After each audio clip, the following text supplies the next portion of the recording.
जब पुरुषों के साथ ये अन्याय के केस आने लगे तो मैंने क्या पाया, कोई खड़ा होने को तैयार नहीं, रिश्तेदार भी नहीं, क्योंकि अब समाज आउट है।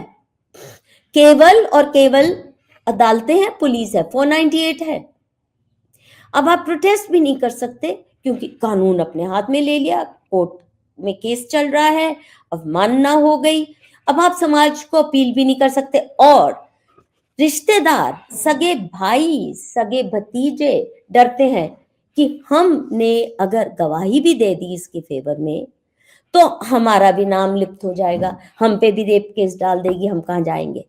तो ऐसे परिवार अपने करीबी रिश्तेदारों से भी कट जाते हैं, पड़ोसियों से भी कट जाते हैं। मान लो पड़ोसियों को पता है कि ये शादी महज 2 महीने 4 महीने तक टिकी और ये लड़की आवारा थी, या उनको पता है कि ये परिवार ऐसा है ही नहीं जिसने प्रताड़ित किया हो, वो खुल के बोलेंगे ही नहीं। पहले बोल देते थे कि नहीं इसके साथ अन्याय हुआ, हमें आवाजें आती थी पिटने की, अब नहीं, क्योंकि अब आपने स्त्रियों के हाथ में कानूनी हथियार दे दिया कि किसी को भी लपेट लो ताकि मुंह खोलने की कोई हिम्मत ना करे और वो परिवार बिल्कुल अकेला पड़ जाए। अब उस परिवार में कोई रिश्ता नहीं करेगा। वहां अगर मान लो नौजवान बहन है, शादी भी नहीं हुई, अब उसकी शादी कहाँ होगी अगर उसके ऊपर केस लग गया, केवल डोमेस्टिक वायलेंस का ही नहीं पर रेप में सहभागी होने का, कि ससुर रेप करता था और सास और ननद सहभागी थी। आप सोचो उस परिवार के साथ कौन रिश्ता करेगा, उस घर में कौन घुसेगा, उनके फेवर में गवाही कौन देगा।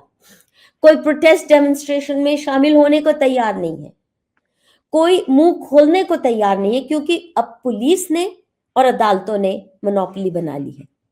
पहले समाज का जब तक निर्णय थोड़ा बहुत था, थोड़ी आवाज थी, और पुलिस और अदालतों के जाने से पहले भी हमने तो 30,000 कोर्ट में भी प्रोटेस्ट डेमोन्स्ट्रेशंस किए जहां जज ने गलत फैसले किए। मानुषी ने ऐसे भी 2-3 बार किए हैं कि इतना उजड़ कैसा आपने जजमेंट दे डाला, जहां स्त्री ने अपना आखिरी बयान दिया है, उसके साथ क्या ज्यादती हुई वो हमने किया।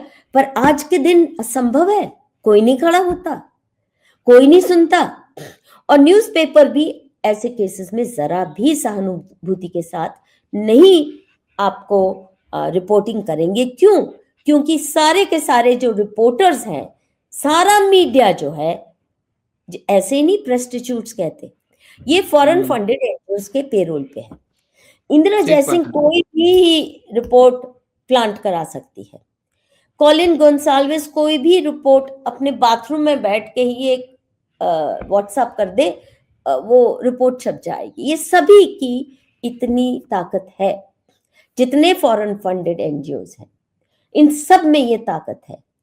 लेकिन कोई सच बताना चाहे, कोई सुनने को तैयार नहीं है, कोई रिपोर्ट करने को तैयार नहीं है।